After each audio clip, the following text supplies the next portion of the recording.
Continuing with the Roshni series on laziness and procrastination, I want to discuss the medical reasons of why a child or an adult is often labeled or branded as lazy. Now let us look at an anxious child, a child who gets worried about small things. It is very much possible that this child is afraid about the results of the exam. It may be because parents will scold, or he or she may be coming first, they're afraid they may not be able to do this time, or they're afraid they'll fail the exam, and so on and so forth. An anxious mind just needs reasons. So when you are studying for the exam, but you're afraid of the result, what would you do? You would rather postpone it, nay? You want to postpone your anxiety to the next day.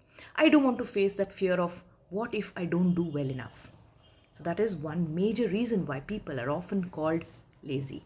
So anxiety is the reason. Just let's extrapolate it to an adult who is about to give a presentation or is going to complete a project. He's so afraid of making those mistakes that he will push that work till the last minute. And when the pressure is tremendous and he has no other option, that is the time he will sit to work. Therefore, these are also called or branded as lazy. So this is the first category of anxious people. The second category are those who have inattention.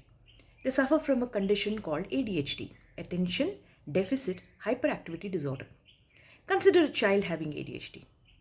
Parents often come to us saying, "Ma'am, my child is so lazy. I have difficulty waking him or her up from the bed. They take such a long time just brushing their teeth.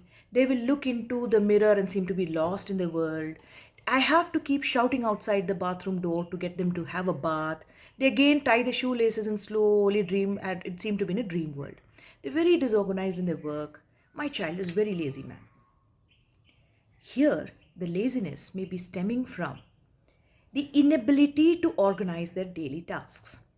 So, inattention or ability not able to focus on the task and drifting off is a hallmark feature of ADHD, both in children as well as in adults, and therefore they are also branded as lazy. The third point, you find somebody who's very sad, who's unhappy, who does not like anything anymore. These are depressed people.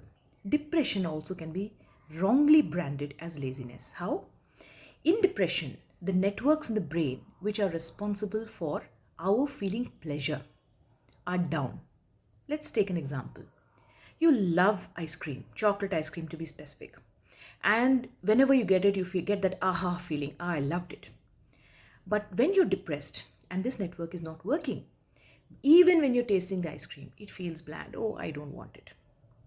Similarly, a student who really loves to study and do well in exams and gets a kick of being saying, "Oh, you're such a good student," and being praised by the teachers, now feels very indifferent. "Oh, I can't even get up from the bed, leave alone studying." These people are also wrongly labeled as lazy. So laziness is a characteristic which is often found across disorders in mental health. I'm talking only of mental health. There can be various physical reasons for being lazy, but that's outside the topic. So before you blame a child or brand a child as lazy, you blame or brand an adult as lazy, sometimes you have to look at the medical conditions as well. And as I enumerated, the three most common conditions who walk into our OPD after receiving a label of lazy are often anxiety disorders, depressive disorders, and ADHD. There can be many more, but these are the few things that we often look for. So before you brand, please find out what's the cause.